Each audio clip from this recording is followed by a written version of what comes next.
Hello everybody! Oh boy, it sure has been a while, huh? Lapis the Jewel Slime here, and thank you all so much for 8,000 views on part 1. I was not expecting that. And, sorry that it took so long to make part 2 here. I really don't have an excuse outside of me just procrastinating on it for 8 months straight. But hey, at least part 2 is finally out. Now please don't kill me. Real quick, I just wanted to thank everybody who gave me feedback about the audio during part 1, and a big shout out to Foe87 for telling me to look into audio balancing. It was really helpful of you, so thanks. Given it's been so long, I decided to make a quick refresher on what exactly happened last time. But if you're watching these videos back to back, or you have a really great memory and don't need the refresher, you can skip to the timestamp on screen.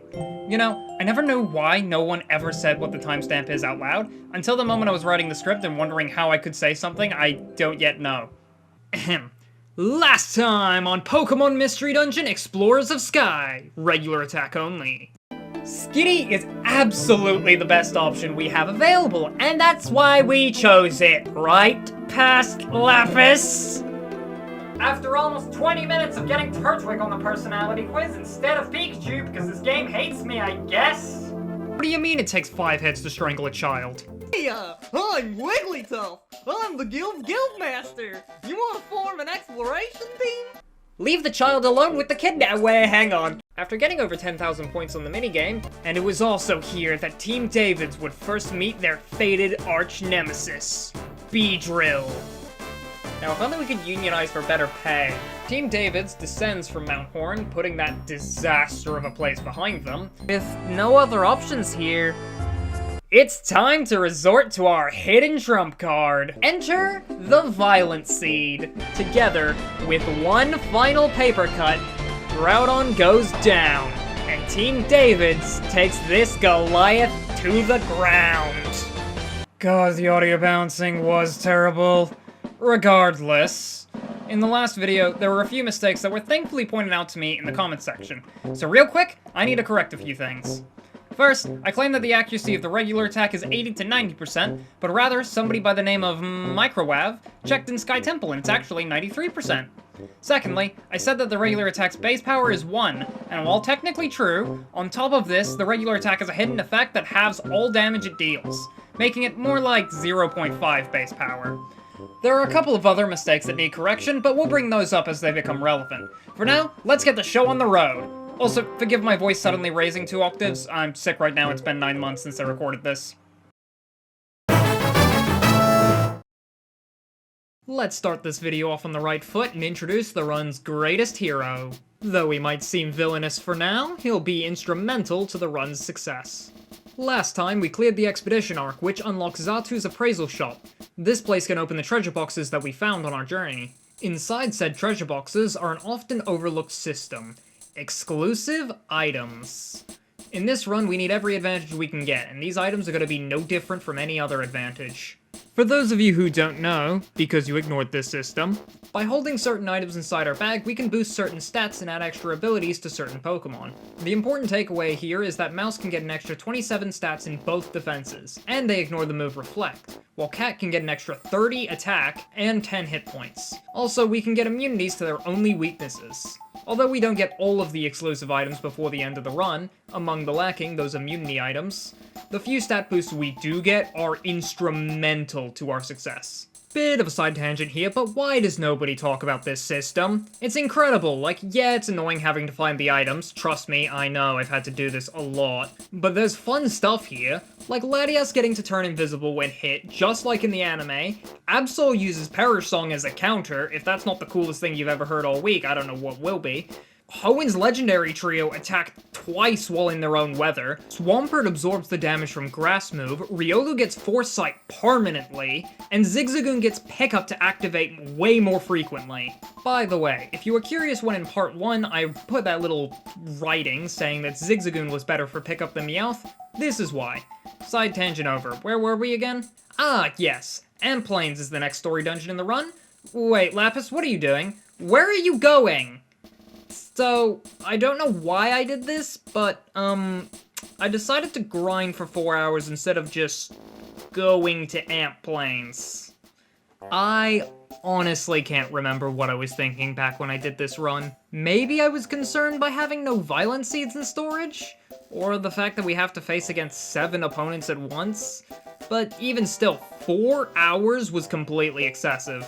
Oh well, we needed to grind a little before the Dark Future arc begins anyway. Before I go ahead and summarize the entire grinding, just like I did last time, I wanted to take a quick look at just one particular mini-arc at the beginning of the grind. And it all started the first mission of grinding. There was an outlaw to be tracked, and this should be the birth of a rivalry unlike anything Team Davids have ever faced before. An outlawed, reoccurring nemesis to Team Davids unlike any other. A villain that shows up more times in a single week than a Saturday morning cartoon villain. A villain with motives so petty and inscrutable you just have to ask, why? Why am I dedicating the next few minutes to talking about this?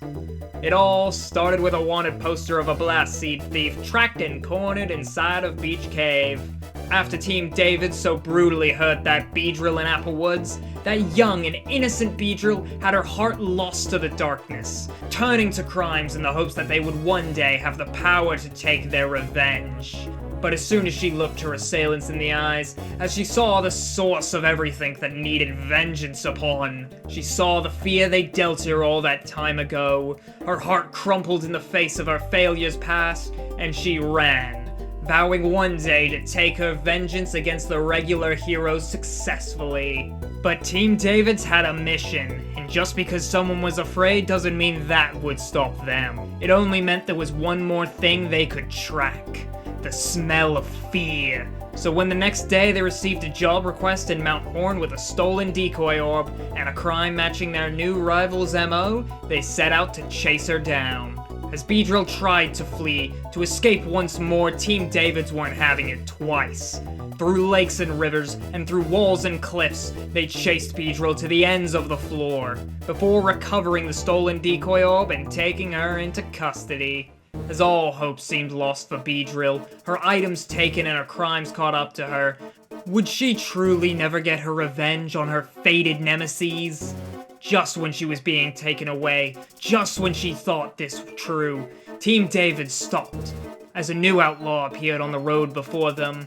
Perhaps in the ensuing chaos she could make her escape, snatch her freedom from the jaws of defeat.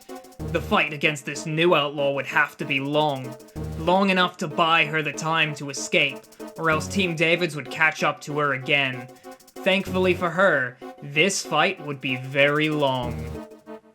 Welcome to the second hardest challenge in this run, folks! Coming from out of nowhere, in the left corner, from the top ropes with the berry juice, it's the Mount Horn Juicer, Shuckle! All jokes aside, this randomly generated Shuckle is unironically an absolute menace, packing a defense stat so high that Mouse deals 8 damage in a single hit. As a reminder, a weaker Mouse was able to deal 10 damage to a +1 defense Groudon. But the worst part of this titanium rock-wearing bug is the fact that it uses Withdrawal. Mouse deals 2 damage a hit after just 1. And just to rub salt in the wound, Shuckle knows Safeguard to stop Mouse's static from activating. Its third move is Encore, which thankfully does absolutely nothing to us because Team Davids refuses to do Encores. But then it has, by far, the most devilish thing I have encountered in this entire run, Rest. It can heal to full health. This Shuckle's only tool to fight us head-on is its own regular attack, dealing 12 damage a hit to Cat and Mouse. This guy genuinely has our build, but with tankiness that put our 15 Reviver Seeds for Groudon to shame. This is genuinely the funniest moment of the entire run, and to emphasize this, why won't you die? Berry Juice. Son. It hardens my shell in response to good vitamins. Look! Emu is showing their sheer tactical brain with flanking maneuvers. She was clearly one of the generals in the Emu's army during the Great Emu War. And as if all of this situation could not get any funnier, we stall out their power points for rest. This means that we can finally knock the thing out with just 1 damage a hit. But no, don't be ridiculous, why the hell would we do that? Instead, we spend another 5 minutes running out its power points for Encore, then for Withdraw, and finally, Shuckle ends up running out of power points for Safeguard, allowing us to do what I'm pretty sure is a world first, and knock an outlaw in this game out by PP stalling it until it uses Struggle and dies. Legendary. I have no notes on all of this. It's perfect. The run can only go downhill from here. We've peaked. In that conflict with Shuckle, Beedrill unfortunately managed to get away, but Poliwag still gave us the reward for getting the items she stole back. A child. Wait, why did this hatch into a Pineco? We also ended up getting our reward for taking down the most powerful creature in all of existence. The reward was 300 Poke. Yeah, and literally the next day we find a mission to chase down Beedrill in Foggy Forest. See now why I claim that she's Team David's arch nemesis? This is the 3rd time this week. In the last video, I mentioned that I went back into Foggy Forest to recruit 2 Zigzagoon, Raccoon and Dog. It's actually right here that I did just that, while chasing down Beedrill again. We got her, by the way. Once again, though, she evaded the law after we took what she stole. From this point on, we actually stopped taking outlaw missions. I am never fighting a Shuckle ever again. Anyway, I've spent long enough talking about the side quests we did, so in the interest in keeping this video somewhat concise, I'll quickly skim through the other things we did now. Mouse unlocked the IQ skill Sharpshooter, boosting his crit chance and actually allowing the regular attack a chance to crit. Beedrill! We actually got insanely lucky and were able to pick up a Merry Scarf for our beloved Dog and Raccoon. This is the item that boosts the odds that they activate pickup each floor. In addition to the Merry Scarf, we also got a Meowth Claw, Pikachu card, Pichu hair, and a Voltorque, Pikachu's unique 3-star exclusive item.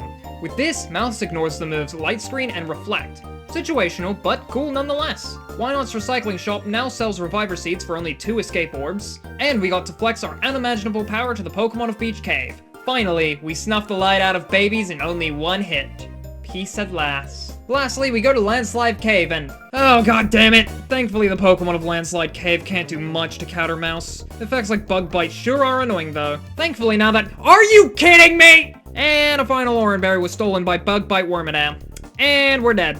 Man, monster houses are rough without orbs. Well, that's about all that happened during the grinding. Sorry if this section took too long. I wanted to try and talk a little bit more about it this time around. Now, where were we again? Ah, right, helping Azurill for the 2nd time. Why is it that both times I need to help him, I just go off and grind instead? I am a terrible person to this child. Ant Plains! God, I love this dungeon's theme. Early through our first attempt, we find and recruit a new friend we named Plug the Elekid. Always had a soft spot for Elekid. And as for the dungeon itself, Static and Thunderwave are everywhere here, and we encounter more fights where we get paralyzed than not. But while paralysis is annoying, it's not the end of the world, and with little difficulty, we make it to the midsection. Meanwhile, in Treasure Town! God, Dusknoir is such a heroic guy! He immediately rushes off to Ant Plains after he hears we went there, and not only because he doubts our abilities, but because the main Etric could also be in danger if we take this fight too far. Such a heroic and kind guy, really looking out for everyone in this situation. Far Ant Plains time. While this dungeon isn't too difficult, it does spawn Electrike on floors 3 through 9. Electrike have the ability Lightning Rod, and having one on our team would be a massive boon in the upcoming boss fight. Guys, look! It's the Dashing Wanderer! I'm his biggest fan. CD's nuts. Okay.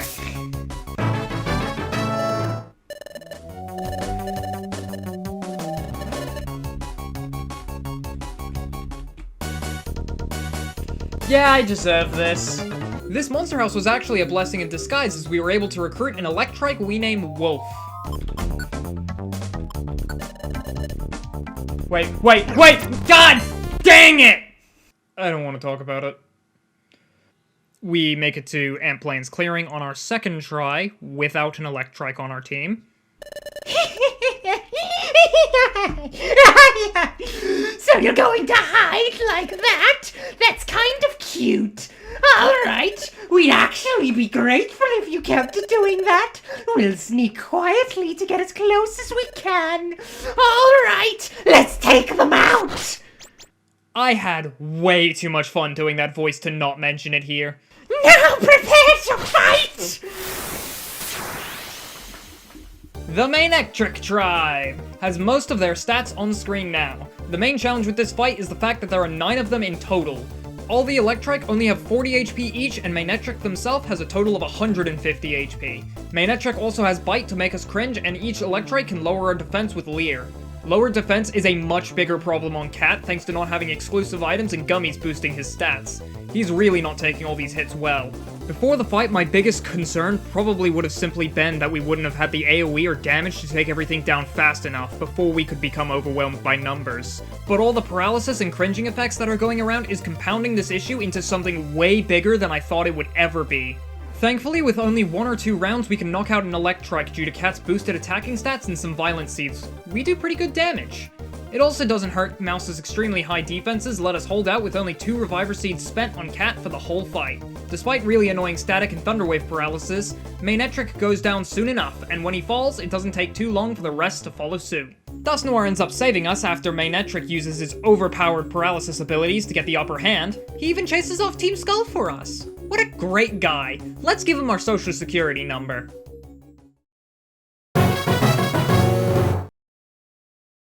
Flowing forward and forging a new frontier on the Sprolic of Footsteps, we feel like going to...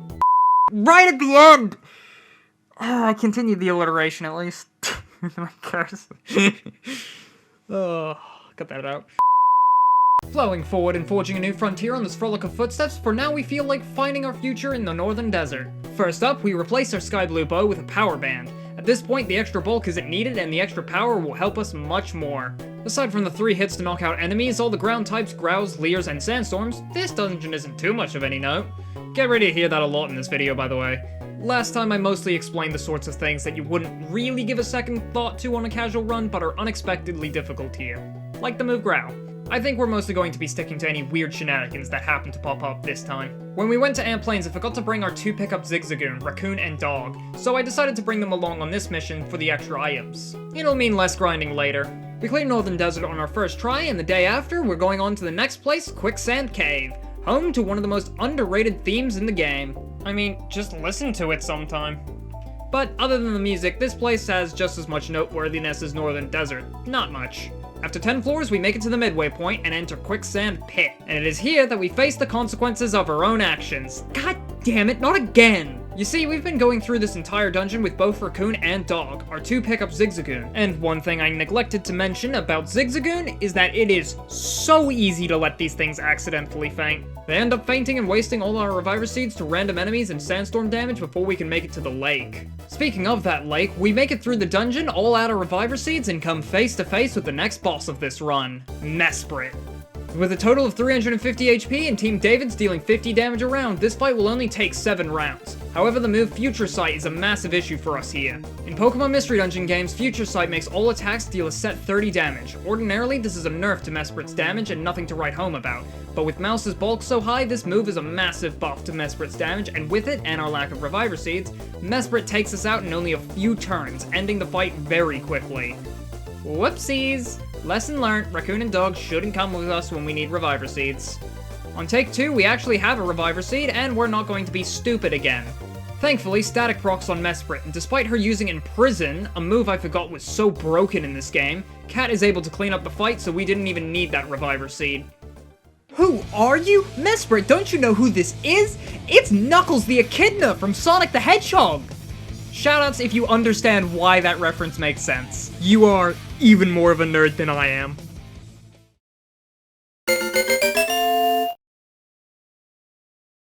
Let's start this chapter by getting back to business as usual, and we grind for the coin charm for Cat.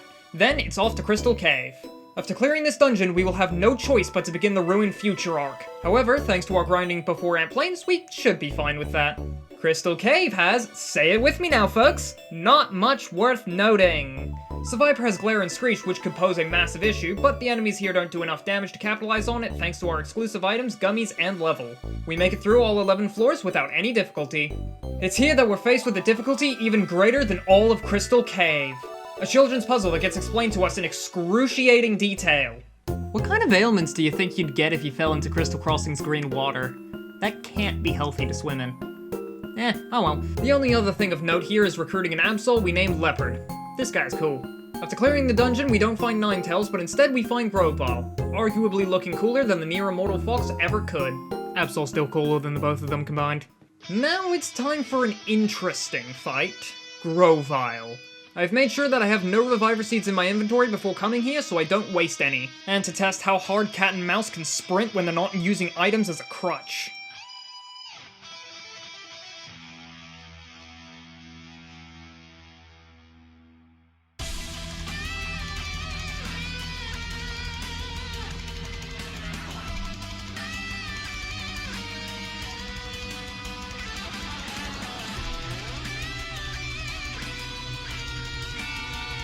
Well, he had a grand total of 500 HP, and without using any items at all, we were able to deal 321 damage to him before we got ourselves knocked out. Honestly, kinda proud of that. But, for what certainly won't be the last time in this run, Groval is about to completely kill it before Dust Noir comes in, takes him out of the plot, and saves us all.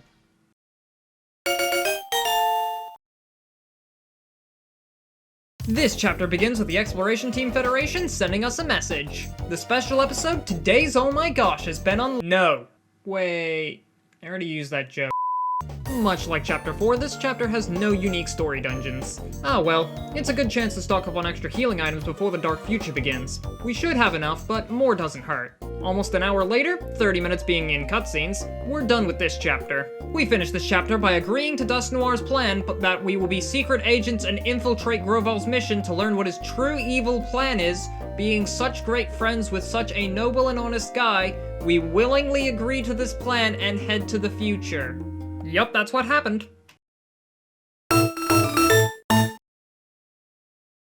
We wake up inside of a prison cell to make it look like we're prisoners alongside Groval, and then we escape the execution alongside Groval, just as Dust Noir planned. We have successfully infiltrated his team. And wait a second. No! Groval used a move! The run is forfeit, guys! I can't believe that after all we've been through, a cutscened move is ultimately what ends it all. Oh well, guys. Thanks for watching, everyone.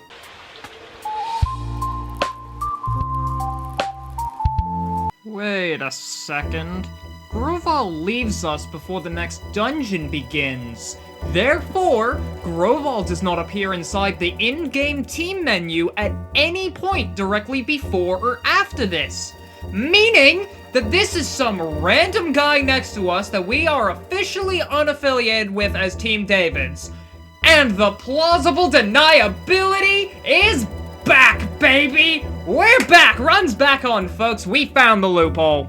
Due to our momentary slip-up of the rules, Groval gets away from us, and we can't drill him on what his evil scheming is quite yet, so we'll need to start chasing him down through the future.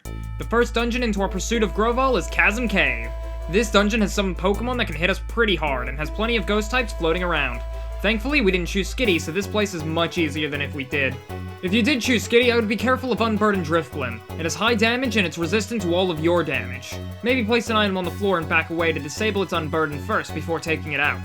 Anyway, we clear Chasm Cave with only an Oranberry spent, and make our way to the next dungeon in our pursuit of Grovile, Dark Hill. Unlike Chasm Cave, this place is almost entirely ghost types, so if you did choose Skitty, this place might actually be a problem. Thankfully though, we have the better cat, and this place is no problem. One really funny thing of note here is that Dusclops can use Curse and take out half of our health, which is funny, but not that threatening. Even with half health, Mouse is still bulky enough for this place.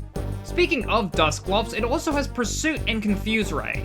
Confuse Ray needs no explanation for why I hate anything that has it, but Pursuit is one of the worst moves an enemy could have in this run specifically. This hurts us really hard considering that we can't ever one-shot Pokemon like this, meaning we have to take multiple of our own hits with our enemy's defense instead of ours. And if an enemy has more health than us, well, let's not think about that, shall we? However, aside from this, Dark Hill is still super easy, and we make it through on our first try. While we cleared the dungeon easy, we don't clear the cutscene afterwards without a few tears. Damn you In the Hands of Fate, you are such a perfect song. Sealed Ruins is the final dungeon until we meet up with Grovile, and if you've been thinking that these dungeons were far too easy, then trust me, things are going to be going downhill fast here. Thankfully though, this place is not where the difficulty goes from a 3 to a 10, and we make it to the halfway point on our first try with nothing to note. Deep Sealed Ruins isn't as unnoteworthy as the last few dungeons. Fortress has the move Bug Bite to steal all limited Oranberries and Reviver Seeds needed for the upcoming boss. Muck has the ability Stench, rendering us unable to act when we hit it, and we do that a lot in this run. But by far the worst part of this dungeon are... monster houses! As always, not having the ability to use orbs is a pain in this place, and when Muck's Stench triggers, things go downhill fast. Ultimately, this results in us having one more death added to this run. After we give it another go, we make it to the Sealed Ruin Pit without difficulty. I honestly always forget about this guy when I try to think of the bosses in this game. Spiritomb has the move Ominous Wind. With it, they can hit both cat and mouse for high damage and potentially get a boost to all of their stats. I'm sure this mechanic won't ever be a massive problem for us ever again. Overall, though, there's a reason I always forget this is a boss fight. With only 500 health, Spiritomb's low attacking stats, and low-powered move pool, this fight isn't as hard as something like Mesprit.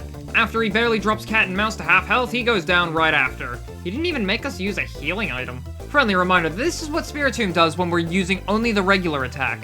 After saving Groval from Spiritomb, we tell him that we're really into the whole wanting to destroy the world plan he had, and we want to help him do it again. Because remember, Dusknoir sent us on this important infiltration mission. We need to find out what Groval's true plan is, and if he has any accomplices.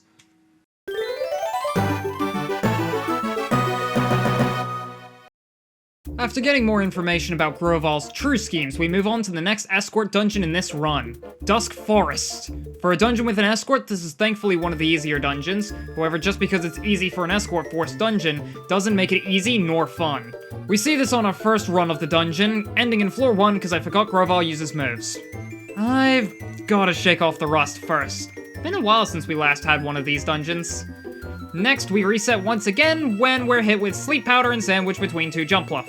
I suppose we should go over some of the things that make escorting through this dungeon uniquely difficult, aside from the fact that I'm escorting Groval in a stupid quick attack.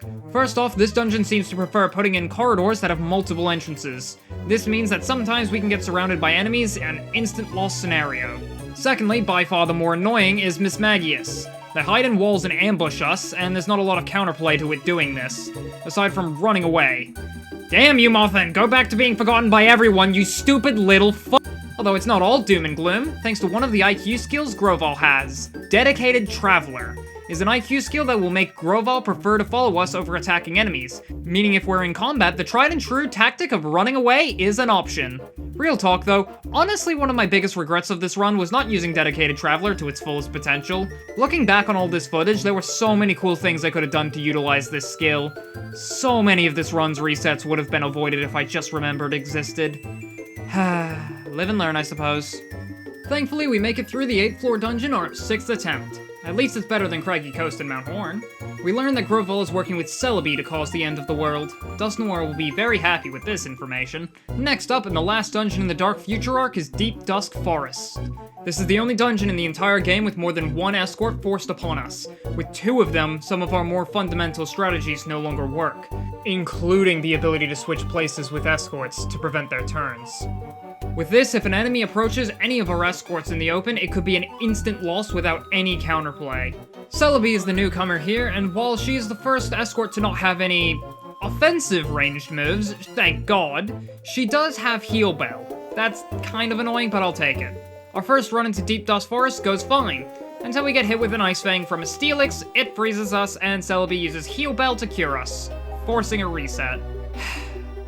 On our second run through, we are able to unlock a higher state of being with one secret.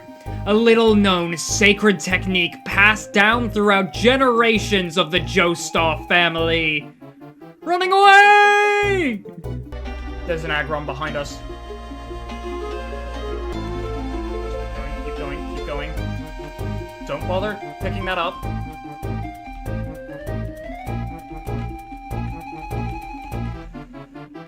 Oh, we got it. Okay. Why?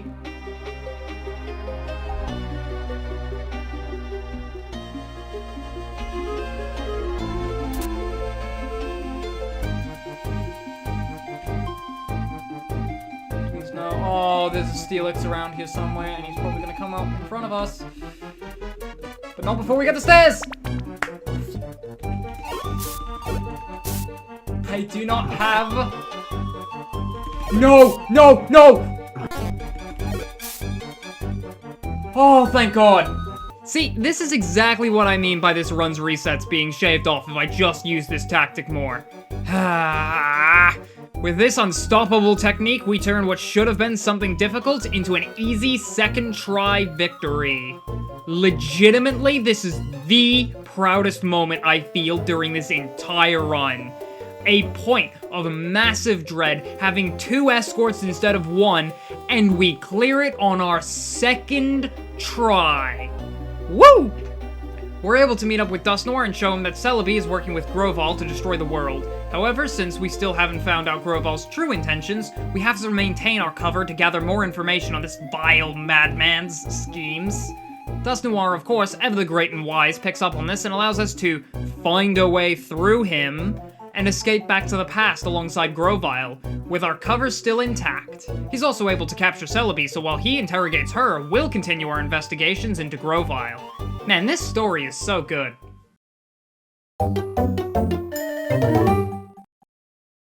After returning to the world of the past, we're finally out of the Dark Future arc and can go do side quests to restore our supply of items. Oh, wait a second, I forgot about one last dungeon before we go back to Wigglytuff's guild. What was its name again? No! Meowdy do there, folks, it's Cat. I'm Mouse's partner, and can I just say, learning about all this Lapis stuff he has going on, well, it's all gone a bit over my head, really. But there's one thing that hasn't, and it's that this place here is a seriously painful memory for them, so it'll be up to me to help them through this. Because I'm gonna help Mouse, or Lapis, through this, I'm gonna be taking over the voiceover and guide you through this section of the video. Again, Lapis would do it, but I hate this piece of It's unfair Never again I will never make me relive this piece of Yeah, he's a little preoccupied here. So, Tree Shroud Forest is, as you can see from Lapis's reaction, not exactly all sunshine and rainbows. In fact, in the last video, Lapis said that Mount Horn had the second worst set of enemies, and was the second longest escort dungeon. Which was technically wrong, but it's actually the third. Regardless, Tree Shroud Forest is number 1 in both of those categories. With a grand total of 20 floors, this place is going to be a lot longer than any other challenge we'll have faced so far. To start off with, the second biggest difficulty is, unfortunately, our good friend Grovile. He's only trying his best, okay? It's not his fault we have to reset whenever he uses Quick Attack. Now's also a good time to mention the other massive issue in this clip, routes. They pack a mean 3-hit KO on Mouse and I, Calm Mind can boost its stats, and worst of all, the abilities Synchronize and Trace. Those abilities together counter Mouse in a really bad way. With Synchronize, anytime that a Pikachu gets hit by routes, there's a chance that both of them get paralyzed, like you saw in the clip. But also, after either of them makes a move, routes gets Pikachu static, meaning that Mouse can get hit with his own ability. And because all Mouse can do is punch something 4 times until it explodes, that's 4 chances to get paralyzed on every encounter. Another challenging user of Synchronize to really drill home how anti-Pikachu this place can be is Kadabra, and this one even has Teleport to boot. Although it never does the funny thing and teleports behind Grovile even once. These Pokemon aren't the only thing that makes this place worse than Mount Horn though, because there's one more thing that Mouse and I have to deal with in every dungeon we face now. When we were finally at the very end of Dusk Forest, and oh god damn it. And we also have Houndoom here in the forest. These Pokemon have the move Beat Up and always summoned in a Pokemon from around the floor to attack us. Oh, come on, Beat Up.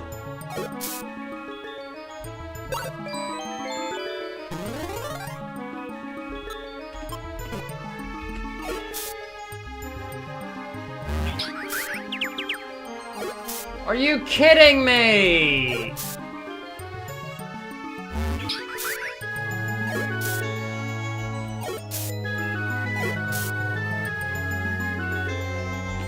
Editor's note. Fuck. Why are we still here? Just to suffer? Every night, I can feel my leg. Thankfully, it's not all unhappy surprises. The most surprising thing about this place is that Mouse's Voltorb actually gets some usage. I'm sure even now he's still happy about it. Also, Lapis wanted me to mention that we hit 69 resets here in this dungeon. I'm not sure why though. Maybe 69 is just a really lucky number in human culture. Well, this run ended with nothing Lapis could have done about this, so I don't think it's lucky like I am. Oh, come on! Another moment I wanted to show you all is this clip that happened on reset number 76. No!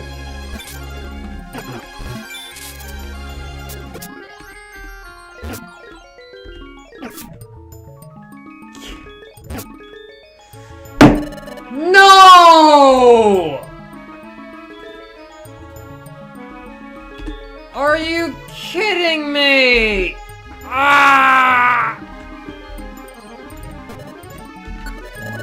Oh. Lapis accidentally hit the Get Rescued button, which caused the game to save and all of our items to be lost, including the Vault Talk, which was being so helpful for this place. It is at this point that Lapis decided to use a strategy he knew about, but wanted to save for a much larger moment. Wait, that's not how I See, while we can't use items to affect our enemies, this doesn't mean we can't hit Grovals with copious amounts of these nuts. Why did Lapis spell it backwards? What? With this, Groval can get out of the way, and Mouse can keep fighting at the same time. We also bring enough warp seeds alongside this for my friend Ampharos to be able to get to the right location, in case an enemy shows up where stun seeds wouldn't work. How do I know Ampharos? We meet once a year for Lapis' birthday, that's why. With this new strategy, Mouse and I made it all the way to floor 20 when this happens. I'm an idiot, but it's fine. This is why I brought stun seeds with me.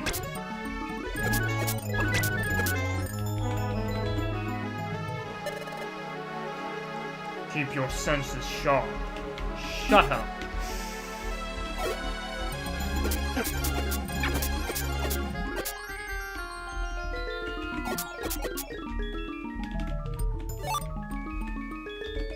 Floor 20. This has to be the end, right?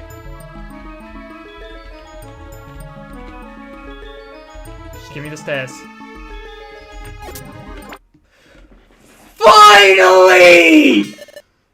We're done with Tree Shroud Forest! Finally! Oh, I never want to go back there again! Oh my god, I hated that! That was awful! It was miserable! It sucked! Alright, Tree Shroud Forest is over, so Lapis doesn't need my help to tell you all this story anymore. I'll go back to taking a nap and exploring hidden lands for treasures.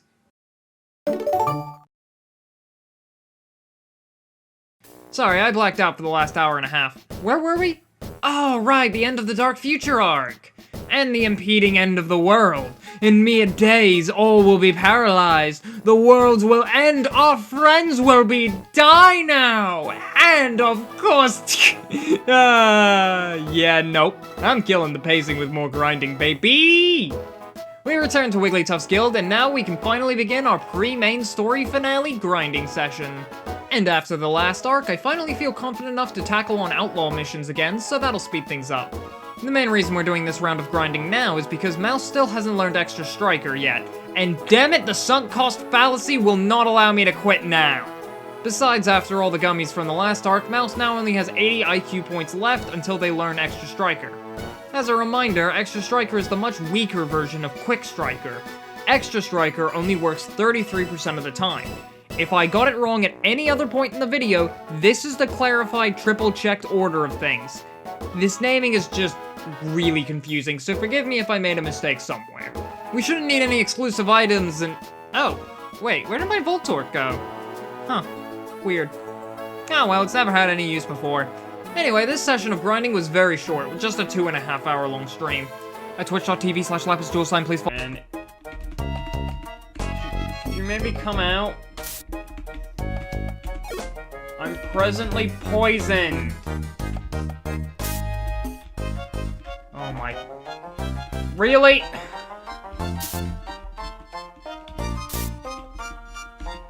Do you want your life saved or not? By the way, we didn't have the money to pay for that Petra Berry on sale. Kecleon would have mobbed us if we stole life-saving medicine. Hashtag cancel Kecleon, eat the Later we recruit a Kakuna we named Cocoon. Hey, what does this thing evolve into again? The strange thing with our outlaw requests is that Magnemite is a forced escort on almost all of them for some weird reason.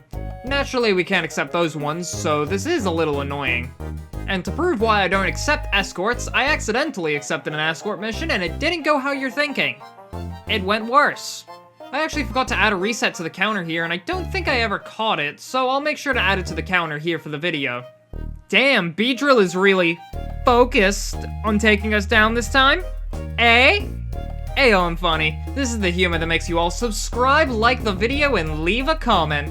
During the grinding, we hit Diamond Rank. Take that, Team Pokepals.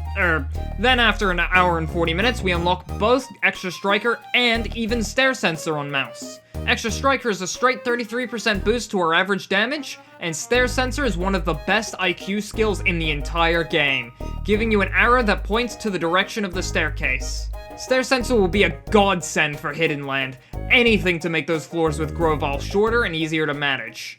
Now, let's find some good ground to test these new skills on, shall we? Brine Cave is the next new story dungeon we need to go through, but the story mandates a visit to Waterfall Cave first, so let's go through there. As expected, this is nothing more than a power trip, knocking out enemies at a single hit, and with Stair Sensor, we find stairs in a flash. Always weirded me out how they never made time stop in Waterfall Cave. It would have been so cool to actually show how time was stopping in a wider area. Maybe it would have made the water trap not properly work though. Although, just because this place is easy doesn't mean I'm smart, so we have to reset our first revisit to Waterfall Cave. With that, the reset counter reaches 79 in total. Place your bets on whether or not we'll hit 100 in the Hidden Land. Second time's the charm for Waterfall Cave. Brine Cave is up next, and we've got the guild's head of intelligence, Chatot, joining us as an escort. And compared to every other escort in the game, Chatot is an actually pleasant time. Chatot is the only escort in the main story to not have any ranged moves whatsoever. This surprisingly makes for an easy escort job. Chatot can't do anything unless they're directly next to an opponent, which likely means that Chatot is next to us and we can stop their turns. And what's even more based about this feathered friend is that halfway through the dungeon, they just leave. And they don't rejoin us for the boss fight. Chatot just shows up as an escort, has no ranged moves, refuses to elaborate, and leaves before the second half of the dungeon, and the boss fight. I wholeheartedly love this little guy right now. What a weird run. It has single-handedly made me almost like Chatot and almost hate Grovyle. Almost. I'm not even joking or setting some just kidding kind of bit up. It's genuinely that simple. Although, while trekking through the lower section, this happens. And this also happens. Something complain about pickup. Weird that this section without the escort has more resets. That's just how base Chatot was, I guess. And it happened twice. But wait, there's more. Why can't we just have a normal dungeon without resets?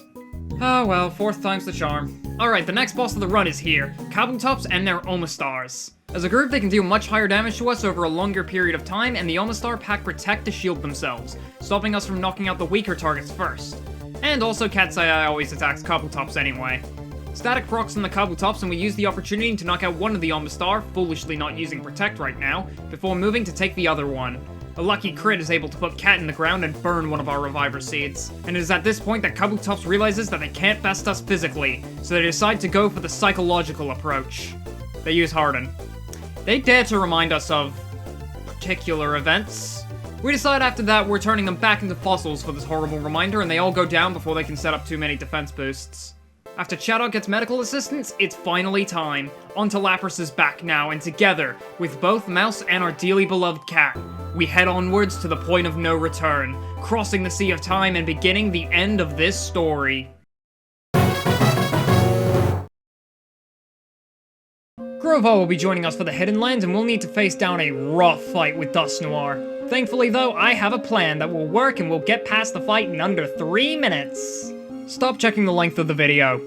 Hidden Lands is a total of 15 floors, making it just 1 floor longer than Mount Horn, and of course, Grovyle is just as annoying an escort as Bidoof ever was. Enemies here are getting stronger again, and some of them are taking 4 hits to knock out. Thankfully, with Extra Striker, sometimes we can cut that down to 2 or 3 turns. This dungeon lacks things like poison, although it has natural sandstorms on some floors, and Abomasnow has the ability Snow Warning to create hail, so we'll need to watch our health as it's not healing over time like it should. Stat dropping moves like Growl are non-existent here, so that is a huge plus.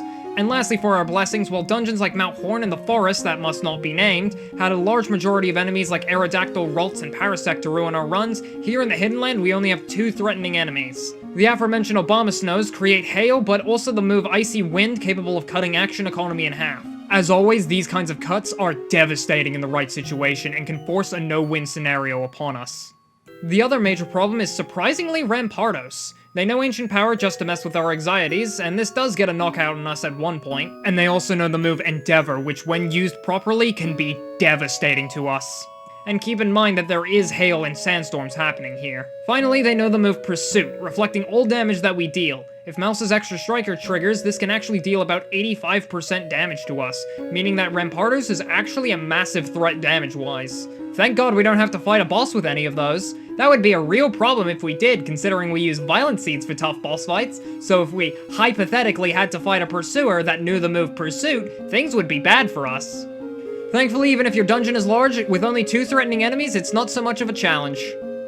Wait, what? Why did I write that into my script? What the hell? That was so grammatically incorrect and suggestive. What the hell was I on? Thankfully, even if the dungeon is long and these 2 Pokemon pose significant threats, there are a total of 9 Pokemon that can appear here. What made Treeshot Forest difficult is that it had only 4 types of Pokemon that could spawn, meaning the 2 threats there took up 50% of the total encounters. Overall, Hidden Land is easier and faster than Mount Horn and the not naming it Forest. On our 5th attempt, we tear our way through the Hidden Land. Thankfully, we've brought a lot of items, so we shouldn't have to trek our way back through Hidden Land for extra Reviver Seeds, Oran Berries, or Violent Seeds this time. Okay, Hidden Highland time. This is it, folks. The final escort dungeon required to finish the story. Compared to Hidden Land, this place has much larger floors, with trickier layouts and so many dead ends or winding paths. Most of the enemies here are the same, but there are more enemies to cause us problems, such as Bastiodon with Block, Dragonite with Agility, Thunder Punch and Confuse Ray Magmortar, and many more still. It takes us another few tries, and after another 4 resets, on our 5th try, we clear all 8 floors of Hidden Highland. For a dungeon almost half the length of Hidden Land, we still had to reset just as many times. If that doesn't tell you that it's a pretty bad place, I don't know what will. After a misunderstanding with the Great Dusknoir, it seems like we're going to have to fight him, alongside the greatest enemy to this run, Grovyle. Alright folks, no more time for any fun and games. No time to rush our way through this next section of the run.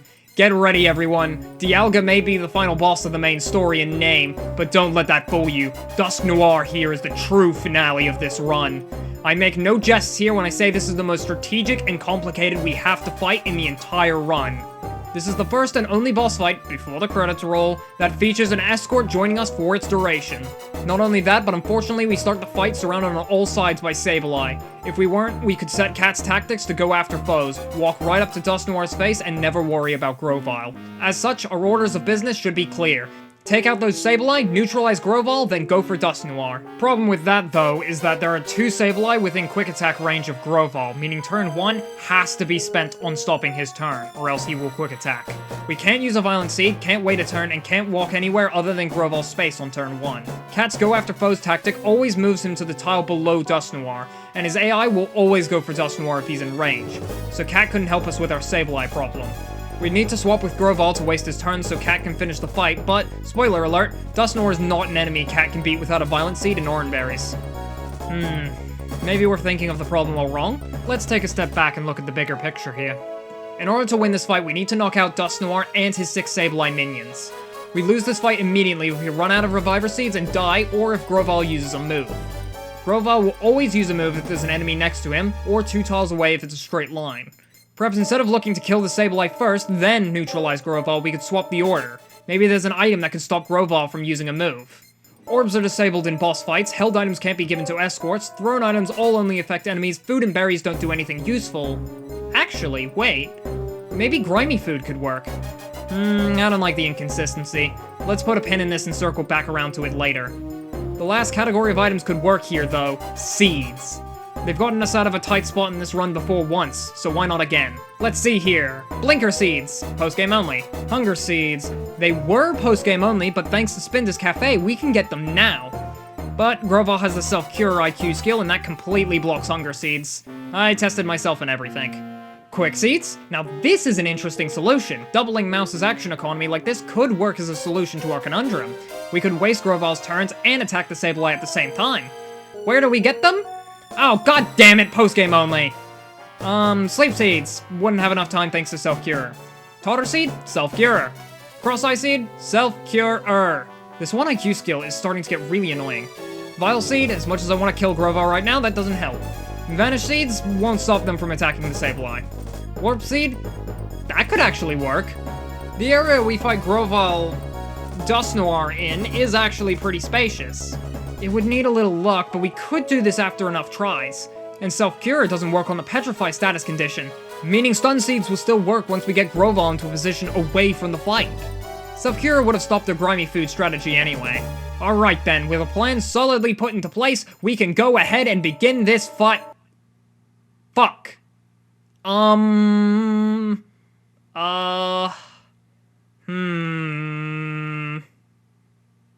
GG's, that's it, that's the run, it's dead. I mean, there's literally nothing that we can do here. I already explained it, this fight is actually impossible with our rules. Fun while it lasted though. Bye everyone, you can in fact not beat Pokemon Mystery Dungeon Explorers of Sky with only the regular attack.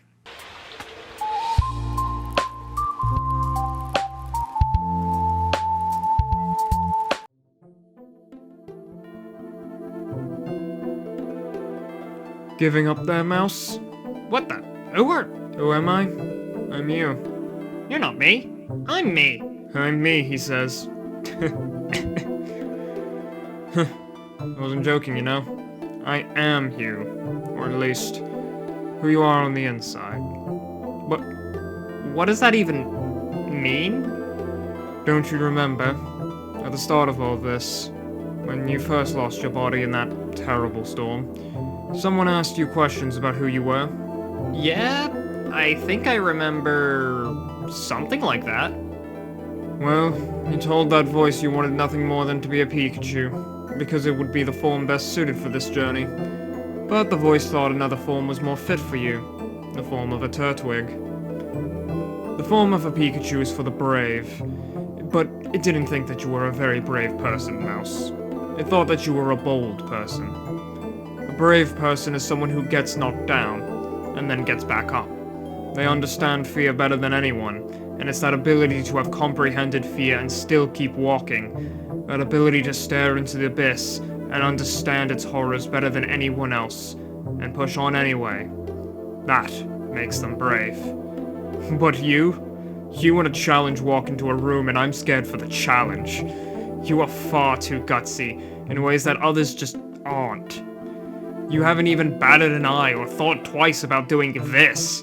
Something others thought as crazy and masochistic. Thanks, I think. But what are you getting at? I'm saying that you have a choice here, Mouse. You've been knocked down, proven wrong, and now you've found something that you fear. The old you, I, wouldn't know what to do with this impossible situation. But it's within the capability of any form of life to change, to grow. The last time you faltered and feared, you chose to realize who your friend was. Realize that you wouldn't abandon who they were and replace them for something else. You realized what about them mattered, to them and yourself. Now, this isn't about Cat, it's about you. So I'll ask this question just once, Mouse. Who are you? Remember that you have the potential to become a truly great person, and it's because no matter what, you will be the last one standing. So are you or me? Brave or bold? Show me. I think I'm both. Hello, yes, Editor Lapis here, and I'm here to tell you that animation took me 3 months. I'm never animating anything ever again. Jesus Christ, I thought, oh, do an animated segment for the video, how simple and easy. It's just like all the big YouTubers do it, so it can't be that hard. Wrong! Idiot, dumb, foolish fool! I spent over 3 months working on that. 3 months! All for it to look like this. Upside with me never doing this for a video again, at least the next one isn't going to take over 5 months to come out. Regardless, we can't just end the video here. I put too much time into that animation too. And technically, never did try and beat the entire fight with only Cat. And our only knowledge that the various seeds such as Sleep, Totter, or Cross-Eye wouldn't work is purely theoretical. So, we might as well give it at least one last try, and make the theoretical proven before we give up. Of course, every time we want to test something new on the Dust Noir fight, we have to go through Hidden Highland with Grovyle. And let me tell you, having to clear Hidden Highland every single time I wanted to test something new has made me genuinely hate this place. Thankfully though, we made it back to Dust Noir on the first try without a reset. Although, not without losing 2 Reviver Seeds in the dungeon first. Alright, this time we're going to test out using items such as Stun Seeds and... What the hell is that? We picked that up in Hidden Highland, didn't we? Yep, we did. What do you mean? How do you know someone didn't just make it up? What? You mean just lie? You really think someone would do that? Just go on the internet and tell lies? Of course, Bulbapedia is wrong about a Mystery Dungeon game. Why didn't I think of that conclusion? Suppose it wouldn't be a Mystery Dungeon game if I didn't pull some completely random item out of nowhere that single-handedly solves the challenge we're facing. Well, with our Quick Seed in hand, we can make this attempt a proper shot at beating Dust Noir. Or it would be a proper shot at this fight if the duration of the Quick Seed was long enough to KO each of the 3 Sableye. Now, I could have technically gotten Grovyle out of the fight right here, as even though it says mouse return to normal speed, I still had one more turn with 2 moves in me. Using this turn, I could have walked down, then swapped places with Grovyle. On the following turn, using a Stun Seed, and that would have put him out of the fight. However, in the moment I thought return to normal speed meant return to normal speed. It doesn't really matter though, because I wouldn't have won this attempt. At this point in the fight, I was low on Reviver Seeds and out of Oran Berries, so I would have lost before being able to take down Dust Noir. We simply need more time and damage if we're going to win this, and that calls for another Quick Seed. More Violet Seeds, and a few more healing items. Unfortunately, I used the only Quick Seed we had during the boss fight, and I can't go reloading my save to get it back because we picked it up during that dungeon attempt. We'll probably need 2 Quick Seeds if we're going to win to account for bad luck, and the item is fairly rare in a dungeon with only 8 floors, and mind you, the longer we spend on each floor, the more chances Grovyle puts us in a no-win situation. Of course, on the attempts where we do get 2 Quick Seeds, which is incredibly unlikely, we also still need to beat Dust Noir, which, for reasons I'll dive into properly in a bit, isn't exactly easy. Looking at our odds here, I might just be happier if the run was flat out impossible, because these odds are not in our favor. Fortunately for me though, Mystery Dungeon is all about making those odds the odds you aren't against. For I am frequently a fool, always a delinquent, but sometimes not an idiot. And I've managed to piece together a strategy to gather the 2 Quick Seeds needed for the boss fight and save the game so we wouldn't need to grab both Quick Seeds before the boss fight. Running away like a little sissy baby. Come on, this is a challenge run video. The solutions are always either high ordnance explosives or running away. The only time it isn't either one is when it's both. And my plan happens to involve another secret trump card in our endless bag of items, often forgotten yet always a very helpful item. Enter the Escape Orb. The item that's supposed to help noobs not lose all their money and items when they faint, but said noobs never remember to use it, ultimately losing all their items and money when they faint.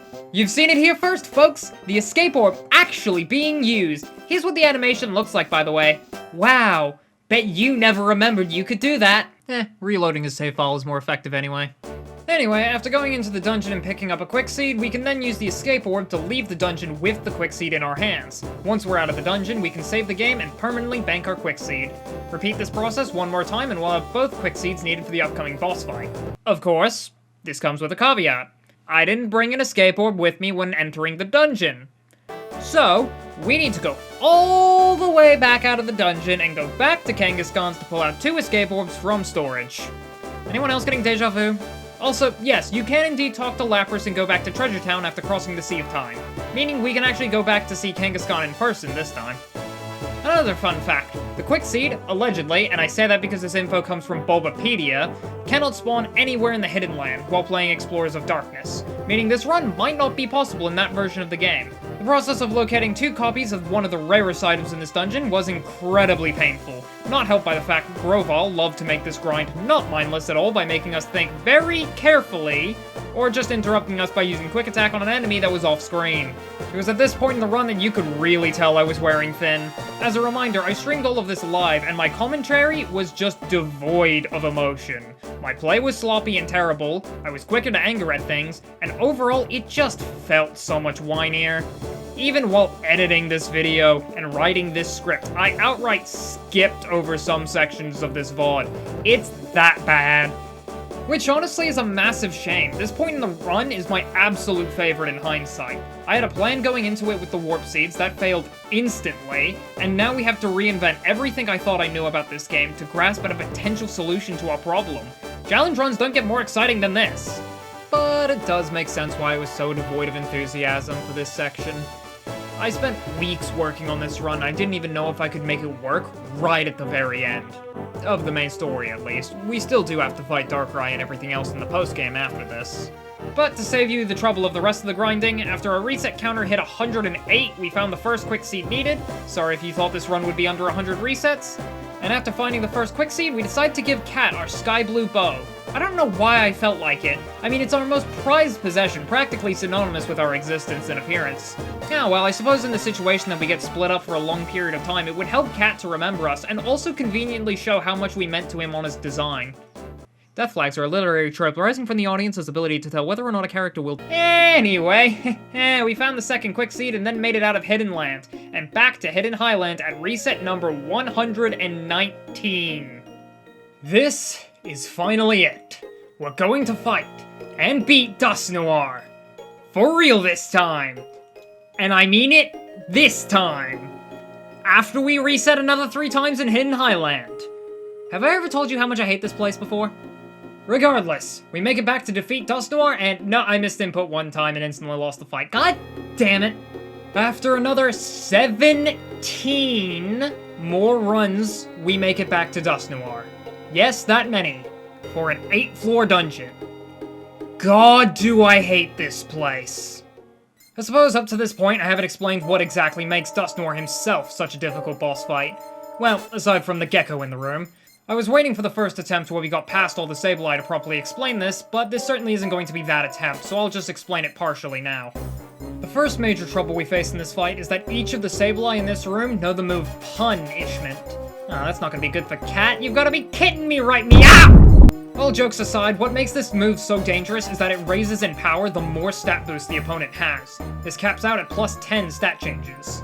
Each Violent Seed we use maxes out our attack and special attack, meaning that if we use a Violent Seed in the first half of the fight, each Sableye's main move will deal incredible amounts of damage to whoever ate it. After a Violent Seed, the Sableye ends up bursting us down just as fast as we burst them down. What's annoying about that is without a Violent Seed, we can't knock a Sableye out in a single round. And even with one, it's still only a damage roll / extra striker chance. And that's for Mouse, we're not even talking about Cat here. Remember, we're stuck on a time limit with our Quick Seeds. This attempt ultimately failed as our first Quick Seed wore off and I hadn't yet realized, making an attack and leaving Grovall open to do the same.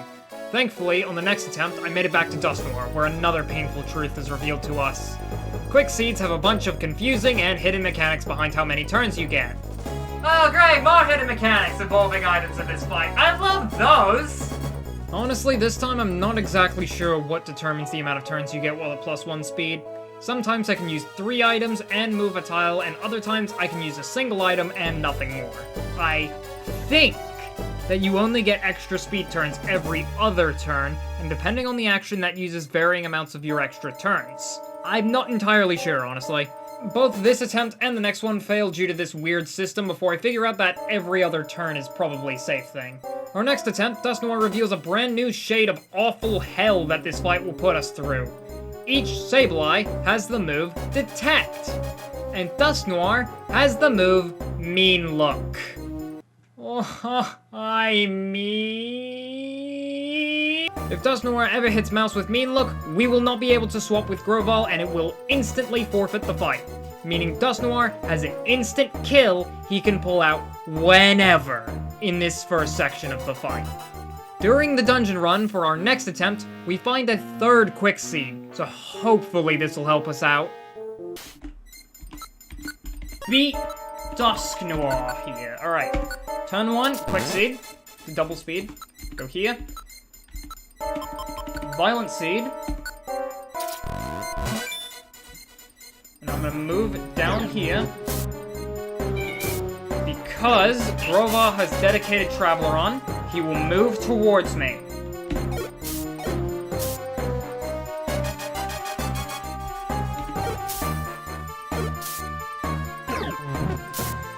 Right.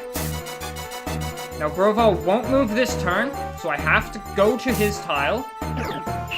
Sorry, I won't have double speed this turn. Just Noir mean looks me and the whole strategy is cool.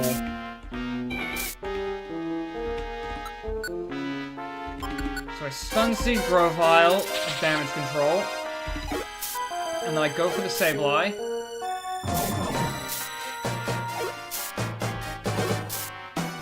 Now I don't have double speed this turn, so all I can do is stun seed Grovyle.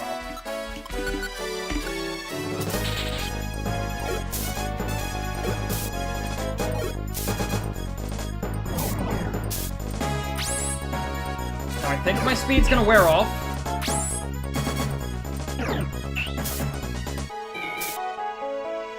Yep, okay, mouse returned to normal speed, but that's fine, because I can quick seed myself. Go here. Move Grovyle out of the way. Take out the Sableye. He's out of the fight! No, he's not.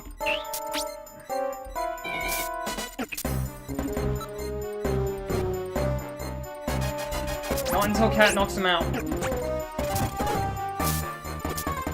Okay, wait, actually. So I can quick seed again. I'll get to double speed. I had my speed reset.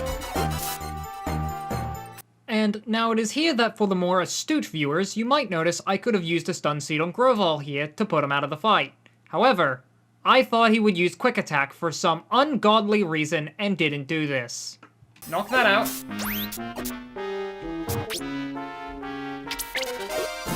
Dusknoir's current position is very inconvenient.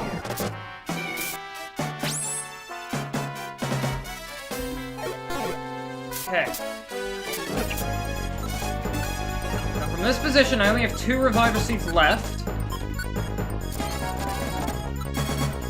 And I need Cat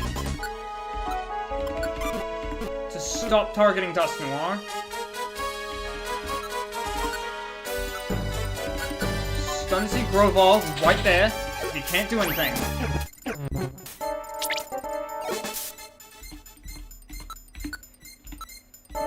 Okay.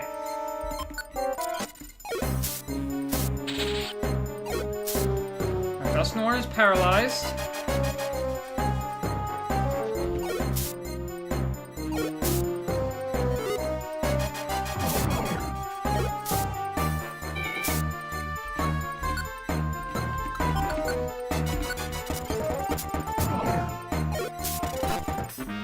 I'm going to replace Cat because I have more defense. I can tank. Okay, we lost a reviver.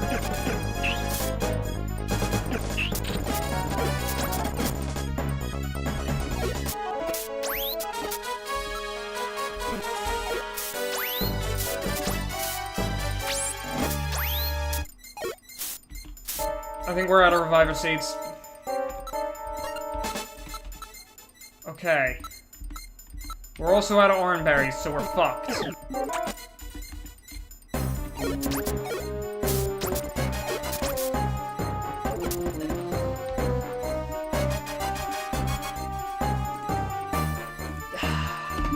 I'm gonna mute for like 20 seconds.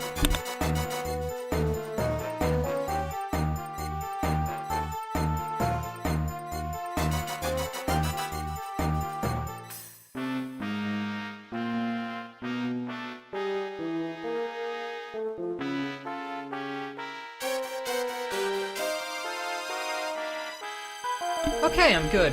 I'm good.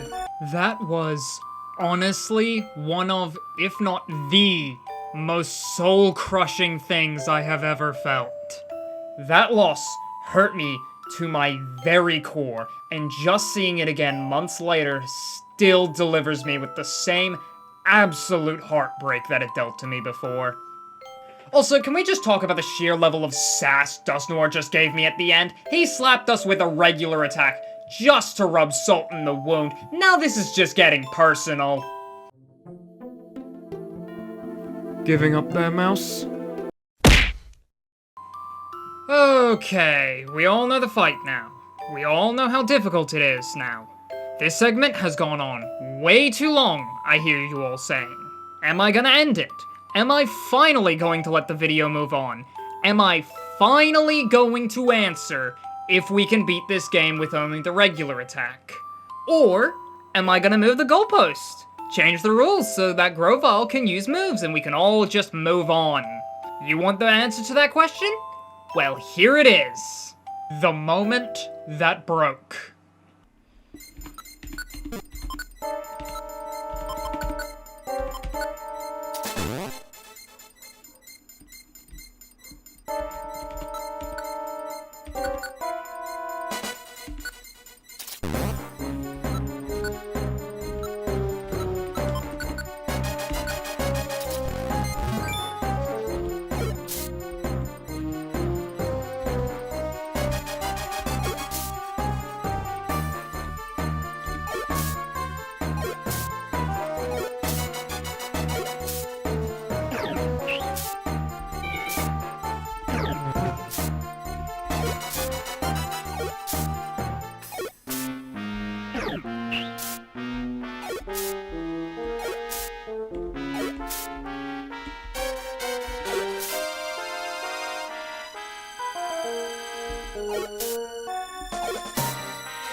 Oh, thank God.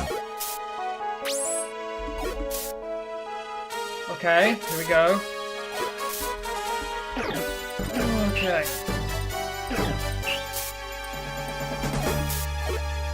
Knocked him out. Stop doing that, cat. Stop doing that.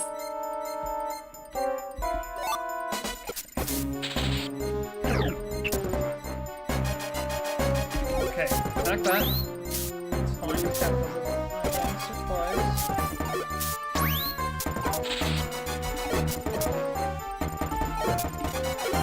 Okay.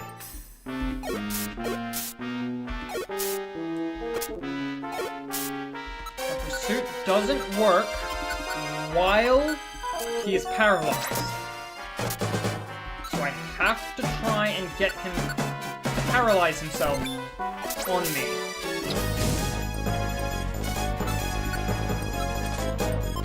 Cat lived on 1 HP, that's good. Fortunately, it was a bit of a mistake giving him a violent seed.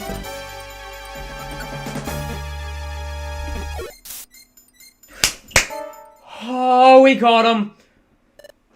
Yes! Finally! Oh my god! Oh my god. Ladies and gentlemen, we got him! As an aside, I said the moment that broke earlier because I was going to sing Breakthrough at all, but then I realized I'm not Kellen Quinn, so I'm not actually going to do that. We did it! Yes! That's it! The main story is over! Grovyle is dead, and the story is finally over now! After the misconception is all cleared up, and the Great Dust Noir apologizes to us, gives us the 5 time gears from the future in order to stop Grovyle's plan to paralyze the planet, at the cost of the world of the future, what a true hero he is, and finally removes Grovyle from this run forever! Grovyle is dead, yeah! Wait, there's a temporal tower in Dialga. That's right, I completely forgot about that. We gotta go save the world and stuff.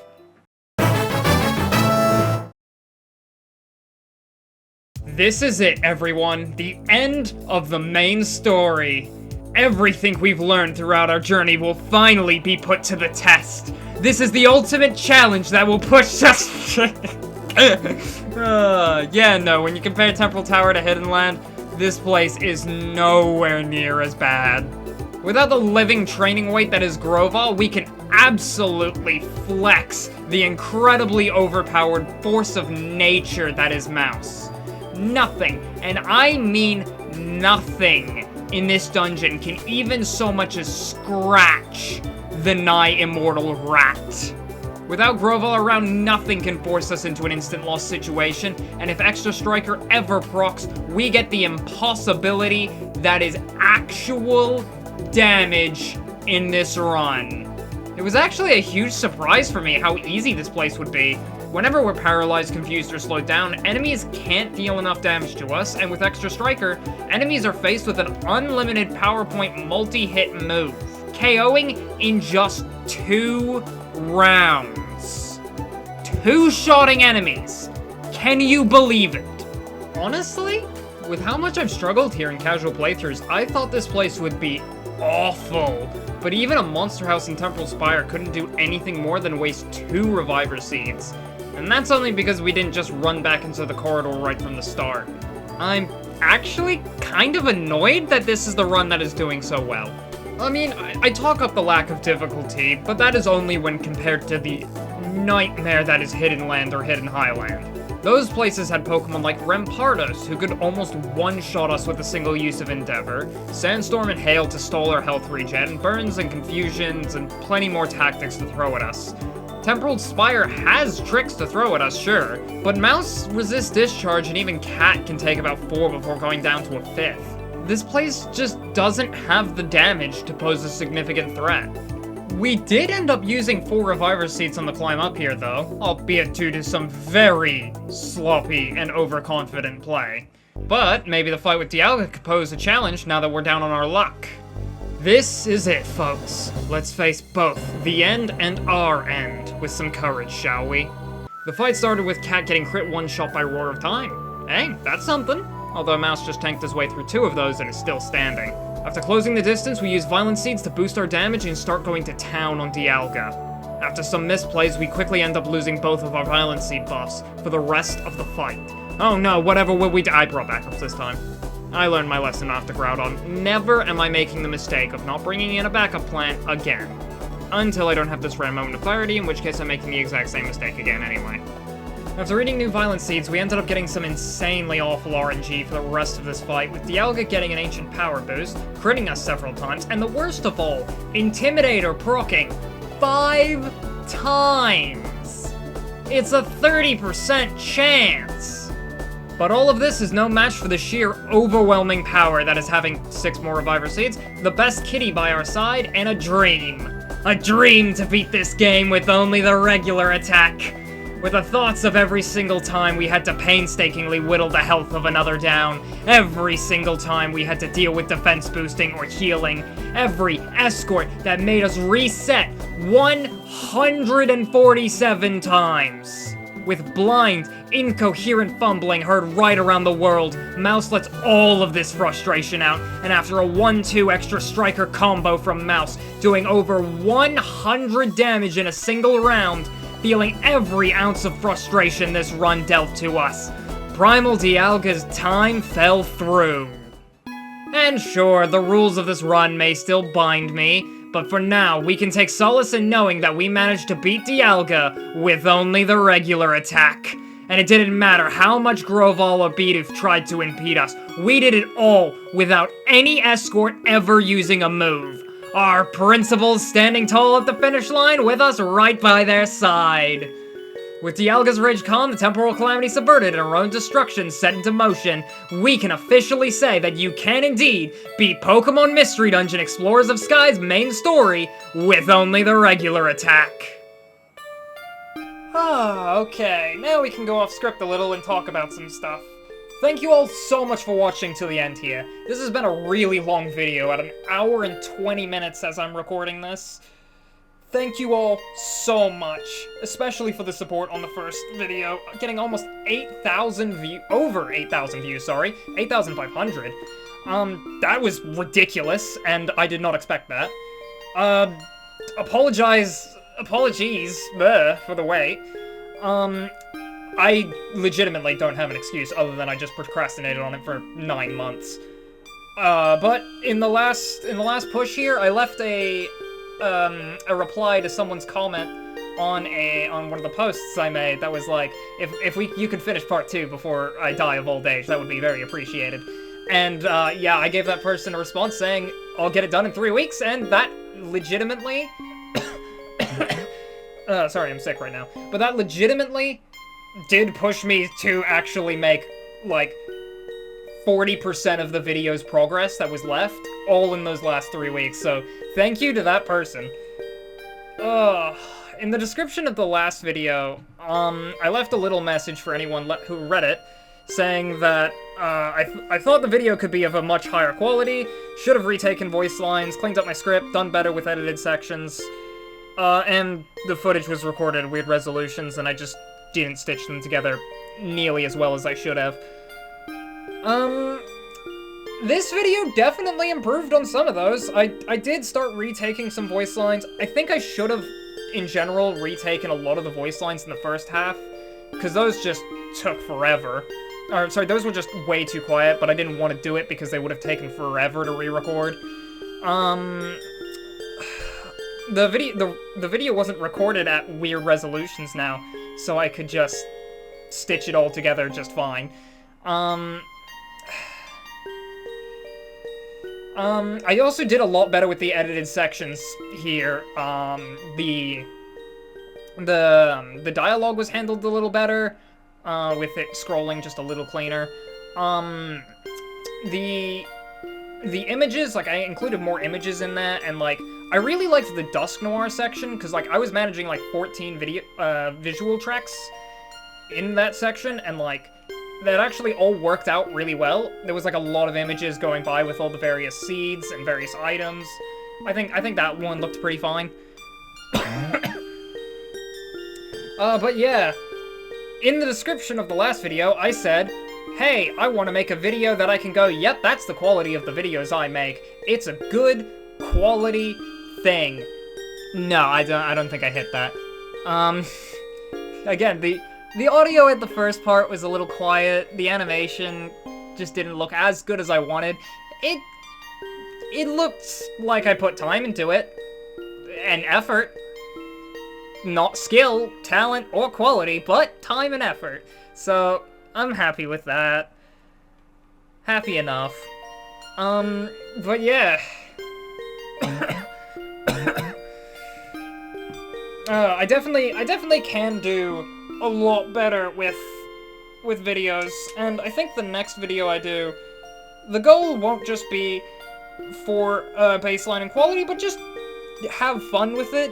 The next section of this run, part 3, the post-game, is definitely where the run just starts getting into the, we all know what's going on here, let's just have fun with it. I get things like, Quick Striker, and, like, that just makes the damage go way up. The bulk is just way better, with, Gummies going to Cat as well. So there's just not as much risk of dying, a lot more damage going out, and there's just a lot more strategic moments with the Shaman boss fight, and, the Darkrai fight. Oh boy, I can't wait for you guys to see that one. That little foreshadowing clip I put in Spiritomb, saying Ominous Wind is foreshadowing. Oh boy. I hope you're ready for Ominous Wind the fight. Oh, that'll be fun. But anyway, one last thing I had to mention, is that you should all follow me on Twitch. I stream like 3-4 times a week over there. If you can, tune in. Also follow me on Blue Sky. I post stream schedules there. So if you wanna know when I'm streaming on Twitch, it's on Blue Sky. But anyway, there is one last thing I wanted to say that was part of the script. And if you're watching this video within the first few hours of it going live, I would recommend checking out the aforementioned Twitch channel, because right now, I just maybe, depending on when I upload this, if I get all the timing right, I might have a little surprise for you all. But next time, we'll continue the adventures of Cat and Mouse into the post-game, and then after, it'll be someone new. Until next time, everyone, get some good sleep.